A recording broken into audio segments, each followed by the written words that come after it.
마태복음 5장 1절에서 12절 말씀입니다. 마태복음 5장 1절에서 12절 말씀, 우리 한 목소리로 함께 읽겠습니다. 예수께서 무리를 보시고 산에 올라가 앉으시니 제자들이 나아온지라. 입을 열어 가르쳐 이르시되 심령이 가난한 자는 복이 있나니 천국이 그들의 것이며, 애통하는 자는 복이 있나니 그들이 위로를 받을 것이며, 온유한 자는 복이 있나니 그들이 땅을 기업으로 받을 것이며, 의에 줄이고 목마른 자는 복이 있나니 그들이 배부를 것이며, 긍휼히 여기는 자는 복이 있나니 그들이 긍휼히 여김을 받을 것이며, 마음이 청결한 자는 복이 있나니 그들이 하나님을 볼 것이며, 화평하게 하는 자는 복이 있나니 그들이 하나님의 아들이라 일컬음을 받을 것이며, 의를 위하여 박해를 받은 자는 복이 있나니 천국이 그들의 것임이라. 나로 말미암아 너희를 욕하고 박해하고 거짓으로 너희를 거슬러 모든 악한 말을 할 때에는 너희에게 복이 있나니 기뻐하고 즐거워하라. 하늘에서 너희의 상이 큼이라. 너희 전에 있던 선지자들도 이같이 박해하였느니라.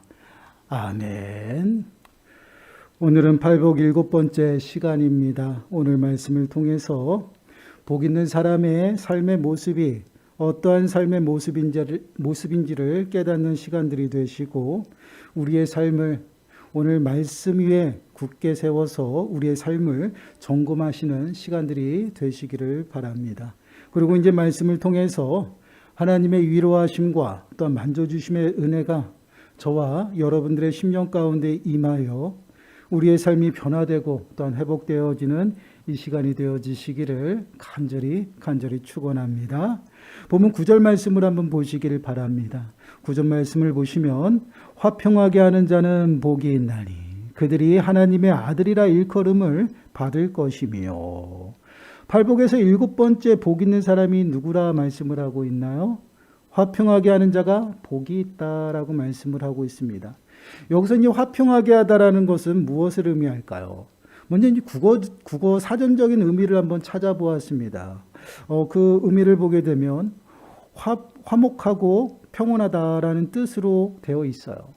이 화목하다라고 말하고 있는 것은요, 결국은 뜻이 맞고 정다운 모습을 의미한다라고 이야기를 합니다. 예를 들면 이제 이러한 단어들은 이제 가정이 화목하다라는 말을 할 때 많이 쓰이는 단어입니다. 오늘 본문에서 이제 말씀을 하고 있는 원어적인, 원래 이제 헬라어 그 원어적인 의미를 보게 되더라도 동일한 의미로 사용되어지고 있음을 보게 돼요. 화평하다라는 것은 평화롭다라는 것입니다. 즉 이제 평화를 의미하는 그러한 단어예요. 그런데 이러한 평화는 그러니까 하나님과의 평화를 말하고 있는 것이 아니에요. 나와 하나님과의 관계 속에서 평화를 말하고 있는 것이 아니라, 지금 우리가 함께 읽은 그 본문에서 사용되어지는 이 화평이라는 이 단어는요, 사랑과의 관계에서 말하고 있는 그러한 의미입니다. 그래서 화평하게 하는 사람이 누구인가? 곧 평화를 만들기 위해서 무단히 노력하는 그러한 사람들을 말합니다. 아주 적극적으로 사랑과의 관계에 있어서 평화를 위해서 노력하는 그러한 사람들을 화평하게 하는 자다라고 이야기를 해요. 그런데 이러한 평화가 결국 사람의 힘으로, 그리고 이제 죄로 오염된 우리 인생들에게 가능한가 저희들은 한번 생각해 봐야 되겠죠. 죄로 물든 우리 인생들은요, 절대 화합할 수가 없어요. 왜 그런가요? 바로 죄로 오염되어서 모두가 생각하는 것들이 악하기 때문에 그렇습니다. 그래서 이 땅에 참된 평화를 주기 위해서 이러한 그 인생들에게 예수 그리스도께서 평화의 왕으로 이 땅에 오셨던 것이에요.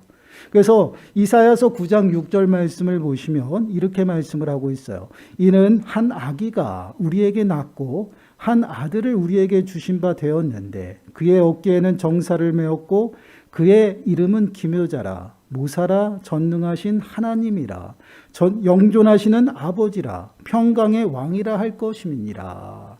지금 이사야 선지자가 예언하는 이 말씀은 누구를 가리킵니까? 장차 하나님께서 약속하신 그 메시아로 보내줄 예수 그리스도를 예언하는 말씀인데, 지금 예수 그리스도를 무슨 왕으로 지금 표현하고 있어요? 평강의 왕으로 표현하고 있다라는 것입니다. 죄로 물드는 우리 인생들이요, 생각하는 모든 것이 약하고 선을 행할 능력이 없는 그러한 인생들에게 평화, 완전한 참된 평화를 주시기 위해서 평강의 하나님, 그 하나님께서 우리의 몸으로 이 땅에 오신 분이 바로 예수 그리스도예요. 그렇기 때문에 로마서 5장 10절 말씀을 보시면요, 이렇게 말씀을 하고 있어요.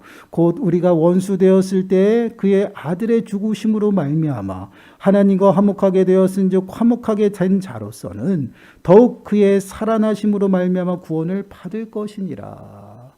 죄로 물든 인생, 그런 인생들이 하나님과의 그 관계가 원수였던 그러한 관계를 화목하게 하심으로 평강의 왕이신 그 영이 우리들의 심령 가운데 임함으로 인해서요, 우리가 이 땅을 화목하고 평화롭게 살아갈 수 있도록 평강의 왕 예수 그리스도께서 이 땅에 오셨다라는 것입니다. 그래서 우리와 하나님과의 닫힌 그 담을 허시고 원수되었던 그 사이를 화목하게 하시는 그 화목제물로 드려진 그 예수 그리스도, 그 은혜로 말미암아 하나님과 우리가 화목하게 되었고 늘 그 하나님 안에서 화평하며 화목하며 살아가는 그런 인생들이 되었다라는 것이에요.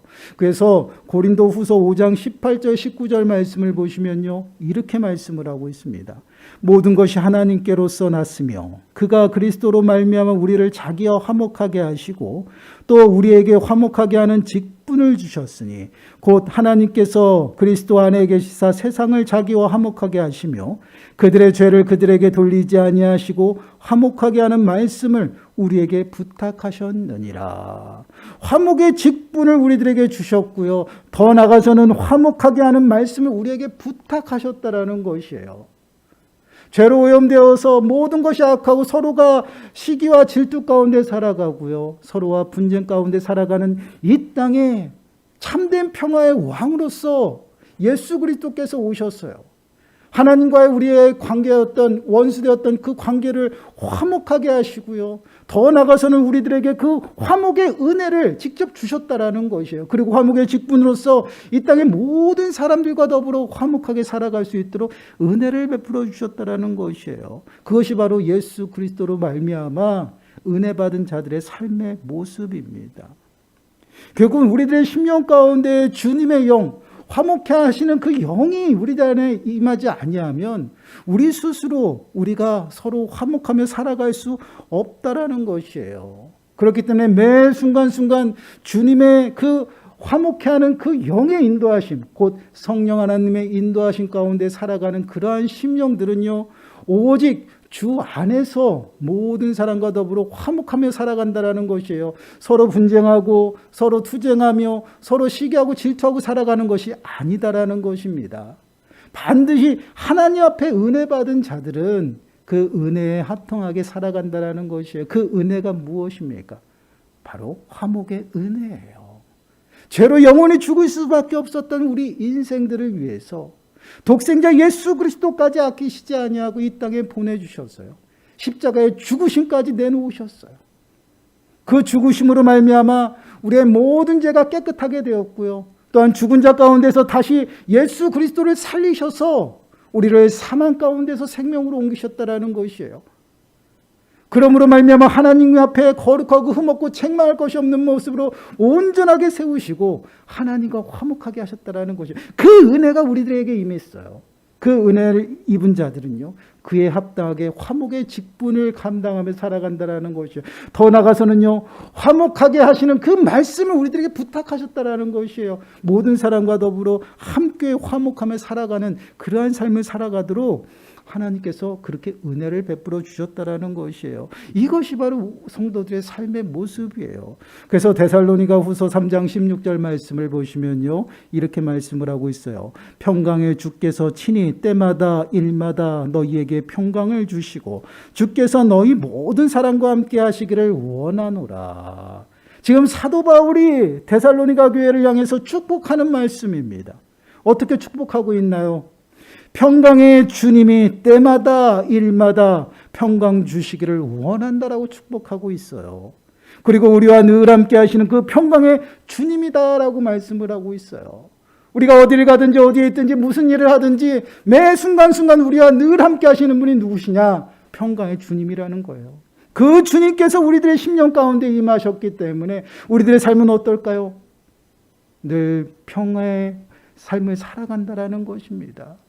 화목의 직분을 감당하며 살아간다라는 것이에요. 이것이 바로 하나님께서 우리들에게 허락하신 축복이다라는 것입니다. 그렇기 때문에 우리들의 삶은 어떨까요? 늘 매 순간순간 때마다 일마다 주님께서 평강의 주님으로 우리들의 삶 가운데 임하시고 함께 하심으로 우리들의 삶은요 늘 평안한 가운데 살아간다라는 것이죠. 이 평안은요 세상에서 찾을 수도 또한 세상에서 줄 수도 없는 참된 평안이에요. 왜 그렇습니까? 평화의 왕 예수 그리스도께서 이 땅에 오시고 내 심령 가운데 임하셨기 때문에 그 참된 하늘의 평강이 우리들의 심령 가운데 있다라는 것이에요. 요한복음 14장 27절 말씀을 보시면 이렇게 말씀을 하고 있어요. 평안을 너에게 끼치노니 곧 나의 평안을 너에게 주노라. 내가 너희에게 주는 것이 세상에 주는 것과 같지 아니하니라. 너희는 마음에 근심하지도 말고 두려워하지도 말라. 이 말은 참 어려운 이 시기를 살아가는 우리들에게 참 복된 말씀이고요. 또한 위로의 말씀입니다. 평강의 주님이 우리들에게 우리와 늘 함께 하심으로 우리들에게 요구하시는 그러한 삶의 모습이 뭐예요? 늘 평안하라는 것입니다. 두려워하지도 말고 근심하지도 말라라는 것입니다. 그 이유가 무엇이에요? 평강의 주님이 우리의 심령 가운데 늘 함께 하시면서 세상이 주는 그러한 평화가 아니라 주님께서 허락하신 그 하늘의 참된 평안을 우리에게 줄 것이다라는 것이에요. 그 평안 가운데 살아가기 때문에 우리는 그 어떠한 근심도 어떤 두려움도 없다라는 것이에요. 얼마나 이 말씀이 우리들에게 위로가 되는지 모릅니다. 평강의 주님께서 우리와 늘 함께 하시면서 이 세상 가운데서 그 어디에서도 찾아볼 수 없는 평안을 우리들에게 주셔요. 그래서 우리는 이렇게 살아가라라고 말씀을 하고 있죠. 요한복음 16장 33절 말씀입니다. 우리 한 목소리를 읽어볼까요? 시작. 이것을 너희에게 이르는 것은 너희로 내 안에서 평안을 누리게 하려 함이라. 세상에서는 너희가 환난을 당하나 담대하라. 내가 세상을 이기었노라. 우리를 위해서 십자가에 죽으시고요. 부활하심은요. 우리를 당신과 함께 평안을 누리게 하시기 위함이다라고 말씀을 하고 있어요. 세상에 줄 수도 세상에 할 수도 없는 참된 평안을 매 순간순간 주님과 함께 누리며 살아가도록 그렇게 부르셨다라는 것이에요. 그리고 어떠한 환난 속에서도 문제 속에서도요. 우리는 넘어지거나 또한 실패하지 않는다라는 것이에요. 왜 그렇습니까? 예수 그리스도께서 사망 권세를 무찌르시고요. 최후 승리를 얻으셨어요. 그 승리하심이 누구에게 있어요? 우리에게 있다라는 것이에요. 그래서 담대하라. 내가 세상을 이겼다라고 분명히 말씀을 하고 있어요. 이것이 우리가 이 땅을 살아가면서 담대하게 살아갈 수 있는 이유입니다. 세상을 이기신 그 예수 그리스도께서요. 우리들의 심령 가운데서 늘 평강의 주님으로 우리와 늘 함께 하시면서 우리를 붙들고 우리를 인도하신다라는 것이 어떻게 인도하신가? 평안 가운데로 인도하신다라는 것이에요. 매 순간순간 주님과 함께 그 평안을 누리며 살아가도록 우리를 부르셨다라는 것이에요. 그 평안 가운데 우리는 주님을 의지하고요. 주님을 바라보며 살아갈 때에 우리는 어떠한 삶을 살아갑니까? 참된 평안 가운데 매 순간순간 승리하며 살아간다라는 것이에요. 그래서 우리에게 말씀하십니다. 로마서 12장 18절 말씀을 보시면 우리들에게 이렇게 말씀을 하고 있어요. 할 수 있거든 너희로서는 모든 사람과 더불어 화목하라. 여러분 우리는 화목의 은혜를 받았어요. 그러면 그에 합당하게 살아가야 되는데 그에 합당하게 살아가는 모습이 뭐야? 모든 사람과 화목하게 살아가라는 것이에요. 여러분 한번 생각해 보세요. 우리는 몇몇 사람들과 화목합니다. 그리고 좋은 사람들만 화목해요. 그리고 가까운 사람들과 그런 사람들만 화목합니다. 내가 불편하고요. 나를 어렵게 하고요. 또 원수 같은 사람들, 또한 내가 싫은 사람들, 그런 사람들하고는 화목하게 지내지 못해요. 왜요? 우리는 그렇게 연약한 그런 인생들입니다. 저도 그래요. 근데 지금 예수님께서 또한 하나님께서 우리들에게 하시는 말씀이 무엇이에요? 할 수 있거든 너희로서 모든 사람과 더불어 화목하라는 것입니다. 가까운 사람만이 아니죠. 또한 내가 좋아하는 사람만이 아니에요. 내가 싫어하고 원수 같은 사람 모든 사람들과 화목하라라고 말씀을 하고 있어요. 그리고 예수님께서는 우리들에게 항상 말씀을 하시죠. 원수까지도 사랑하라는 것이에요. 그것이 주님께서 우리들에게 베푸신 사랑이고 은혜입니다. 하나님을 배신하고 원수 되었던 우리들을 위해서요. 당신의 독생자 예수 그리스도를 아끼지 않고 내놓으셨어요. 그것이 무엇 때문입니까? 바로 하나님께서 우리를 사랑하시기 때문에 그래요. 그 사랑으로 말미암아 독생자 예수 그리스도까지 아끼시지 아니하고 이 땅에 보내주시고요. 우리를 위해서 십자가의 죽으심까지 내놓으셨어요. 그 사랑이 우리들의 심령 가운데 있기 때문에 그 사랑을 입었기 때문에 마땅히 그러한 삶을 살아가야 된다는 것입니다. 원수까지도 사랑하고요. 또한 우리를 하나님과 화목케 하신 그 예수 그리스도의 그 십자가의 그 보혈의 은혜로 말미암아 우리 또한 화목의 직분을 감당하며 살아가야 된다는 것이에요. 이것이 바로 화목케 하는 자들의 삶의 모습입니다. 화목케 하는 자들은 누구일까요? 당연히 구원받은 백성이에요. 화목의 직분을 받은 사람들, 또한 하나님과 우리와의 관계 속에서 예수 그리스도로 말미암아 은혜 받은 자들, 거룩한 하나님의 자녀들을 말해요. 그러한 자들이 마땅히 그러한 삶을 살아간다라고 말씀을 하고 있어요. 저는 여러분들에게 항상 강조합니다. 어떠한 은혜를 받으면요, 그의 은혜에 합당하게 살아가야 됩니다. 또한 더 나아가서는요, 그에 합당한 책임이 있어요. 예수 그리스도로 말미암아 우리가 은혜를 받았기 때문에 그에 합당하게 살아가야 되고요, 그의 책임이 있다라는 것이에요. 그것이 무엇입니까? 화목의 직분을 감당하는 것이에요. 모든 사람과 더불어 화목하게 살아가라는 것입니다. 이것이 바로 예수 그리스도께서 우리를 부르신 목적이고요, 또한 성도된 삶의 모습입니다. 그럼 이러한 자들이 누리는 은혜, 이러한 자들이 복되다라고 말씀을 했어요. 이러한 자들이 복을 받는 그 은혜가 무엇인가? 우리 9절 말씀을 다시 한번 보세요. 9절 말씀을 다시 한번 보시겠습니다. 화평하게 하는 자는 복이 있나니 그들이 하나님의 아들이라 일컬음을 받을 것이며. 화평하게 하는 자가 복이 있는데 그 이유가 무엇이냐면 하나님의 아들이라 일컬음을 받기 때문이다라는 것입니다. 하나님의 아들이 무엇을 의미할까요? 바로 상속자예요. 하나님의 나라의 상속자입니다. 그렇기 때문에 하나님의 자녀된 권세를 누리면서 살아간다라는 것이에요. 여러분 항상 기억할 것이 무엇이냐면 내가 많은 사람들과 화평하게 살아간다고 해서 내가 구원받는 것이 아니에요. 좀 전에도 말씀을 드린 것처럼 예수 그리스도로 말미암아 구원받은 백성들이 모든 사람과 더불어 화평하게 살아갈 수 있다라는 것입니다.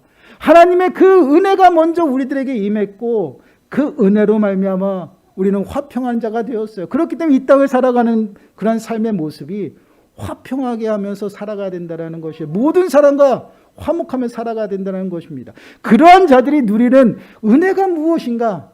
하나님의 자녀가 되는 권세를 이 땅 가운데서 누리며 살아간다는 것입니다. 그럼 우리가 모든 사람과 더불어 화목하게 했을 때 그 삶의 모습이 어떠한 모습인가요? 결국은 하나님의 자녀다운 그 삶의 모습으로 하나님이 기뻐하시는 삶의 모습으로 살아가는 것이고요. 더 나아가서는 이 땅 가운데서 누릴 수 있는 하나님의 자녀된 어떤 그리스도인의 특권들을 누리면서 살아가는 그러한 은혜들을 누리면서 살아간다라는 것이에요. 우리가 하나님의 자녀된 권세를 누린다라고 하면요, 보통 장차 임할 그 하나님의 나라에 들어가서 우리가 누리는 것들을 생각합니다. 그러나 여러분, 우리가 늘 기억해야 될 것이 하나님의 나라의 핵심은요, 하나님의 다스림이에요.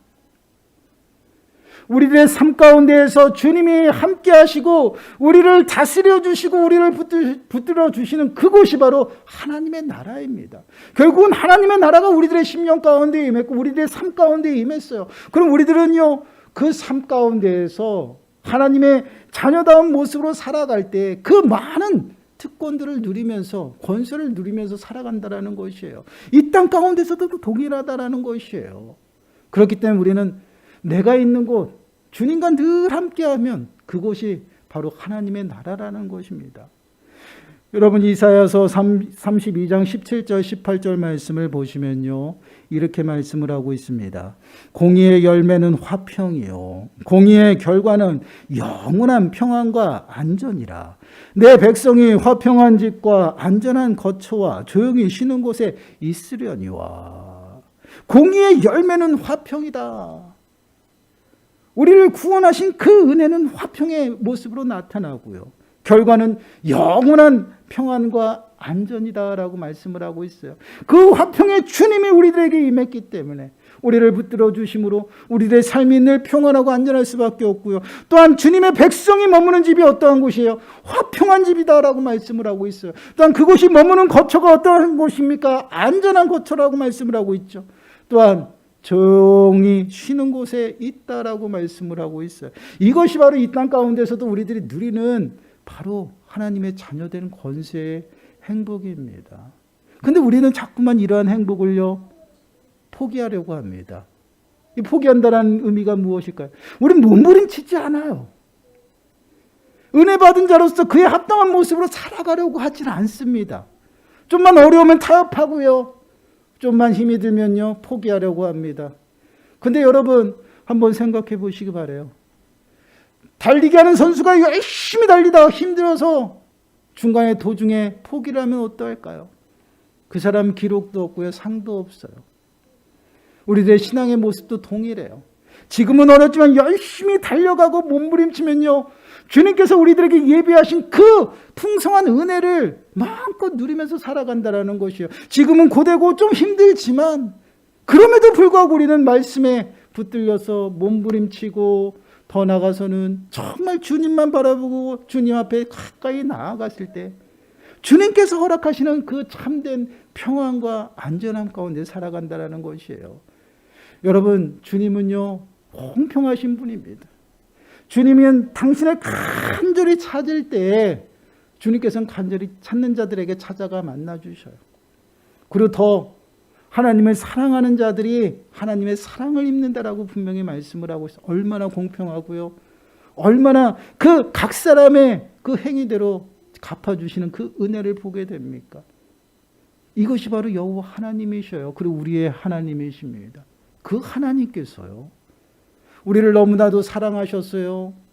죄악 가운데 죽어가고요, 영원히 하나님의 진노 가운데 있는 우리 인생들을요, 예수 그리스도로 말미암아 구원하시고 영원한 생명 가운데로 옮기셔서요, 하나님의 자녀 삼으시고 이제는 주님과 평안한 가운데 살아가게 하시기 위해서 부르셨다라는 것이에요. 그 평안을 누리면서 살아가야지.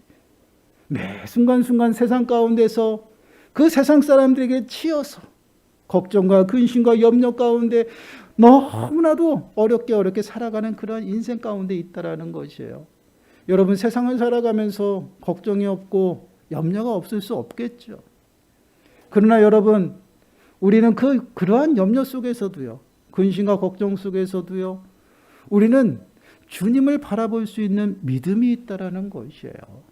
그 믿음으로 주님을 바라보고요, 주님을 의지하면요, 주님께서 우리들의 심령 가운데서 일하신다라는 것이에요. 당신의 백성들을 위해서요, 당신이 허락하시는 그 영원한 평안과 안전을 우리들에게 허락하시고요, 더 나아가서는요, 우리가 머무는 그곳에 늘 화목해 하는 그 은혜를 주신다라는 것이에요. 그렇습니다. 사랑하는 여러분, 오늘 팔복에서 7번째 복 있는 사람은 바로 화평하게 하는 사람입니다. 그 화평하게 하는 사람이 왜 복이 있냐면 하나님의 아들이라 일컬음을 받는다라고 말씀을 하고 있어요. 이 땅 가운데 살아가면서 하나님의 자녀된 권세를 풍성히 누리며 살아간다라는 것입니다. 이러한 은혜 가운데 우리를 부르시고요, 우리를 복 있다 말씀을 하고 있어요. 그 은혜에 합당하게 우리들이 정말 이 땅을 살아가고 있는지 우리가 한번 점검해 보아야 됩니다. 한번 우리들의 모습을 한번 돌아보시기 바라요. 하나님의 백성이 있는 곳은요, 어떠한 집이라고 말씀을 하고 있어요? 화평한 집이에요. 전 이 말씀이 너무나도 마음에 와닿습니다. 우리가 예수 그리스도로 말미암아 믿음의 공동체로 성도라고 부름을 받았어요. 성도가 모이는 공동체, 그 집이 어디예요? 교회입니다. 교회는요, 화평한 집이 되어야 돼요. 교회가 시끄럽고요. 또한 성도들이 모여서 서로 분쟁이 일어나고 분열이 일어난다. 그거는 화평한 집이 아니잖아요. 화평한 집이라는 것은요, 그곳에 주님의 화평의 영이 있다라는 것이에요. 그럼 믿는 자로서요, 늘 화목한 그러한 삶을 살아가야 되는데, 내가 가는 곳마다 분열이 일어나고요. 또한 서로 소리가 너무나도 큰 분열이 일어난다고 생각해 보세요. 과연 내가 잘 살고 있는지 한번 돌아봐야 되지 않나라고 저는 생각을 해봅니다. 성도 안에 성도의 심령 가운데 여러분 화목의 영이 있어요. 근데 내가 가는 곳마다 트러블 메이커가 되어서는 그거는 성도의 삶을 살아가는 것이 아닙니다. 내가 가는 곳마다 많은 사람들에게 소리가 나요. 불평불만이 있어요. 원망이 흘러넘쳐요. 근데 저는 믿는다라고 이야기합니다. 그러면 세상 사람들이 볼 때 어떤 모습으로 볼까요? 또한 교회 안에서 나를 대하는 모든 사람들이 어떤 모습으로 볼까요? 여러분, 우리는 한번 고민해 봐야 돼요. 또한 내 삶을 점검해 봐야 됩니다. 내가 어디를 가든지 절대 트러블 메이커가 되어서는 안 돼요. 모든 사람에게 화목하고 기쁨을 주고 또한 웃음을 줄 수 있는 그러한 사람이 되어야 됩니다. 그러한 자가 바로 성도라는 것이에요. 교회 안에서나 가정에서나 또한 만나는 사람들에게. 그래야지만 하나님의 영광을 나의 삶을 통해서 보게 되고요. 그 삶을 통해서 그 영광 앞에 많은 사람들이 나오는 많은 열매들이 맺어진다라는 것이에요. 그래서 예수님께서 말씀하시잖아요. 하늘의 밀이 땅에 떨어져 죽을 때 많은 열매들을 맺어진다라는 것이에요.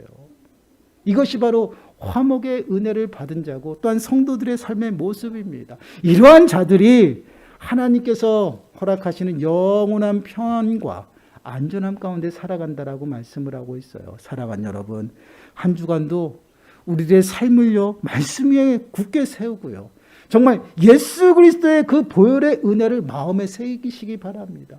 우리를 부르신 목적이 무엇이고 또한 하나님과 우리들의 관계를 화목케 하신 그 이유가 무엇인지 우리가 마음에 좀 새겨야 됩니다. 그리고 우리들에게 주신 그 은혜에 합당하게 살아가시고요, 더 나아가서는 책임 있게 살아가시길 바라요. 화목의 직분을 감당하면서 모든 사람과 더불어 화목한 그러한 삶을 살아가시길 바랍니다. 그러므로 정말 하나님께서 예비하신 하나님의 아들이라 일컬음을 받으시고요, 하나님의 자녀된 권세를 이 땅 가운데서도요 풍성하게 누리며 살아가는 저와 여러분들이 되어지시기를 간절히 축원합니다. 기도하겠습니다. 하나님 감사합니다.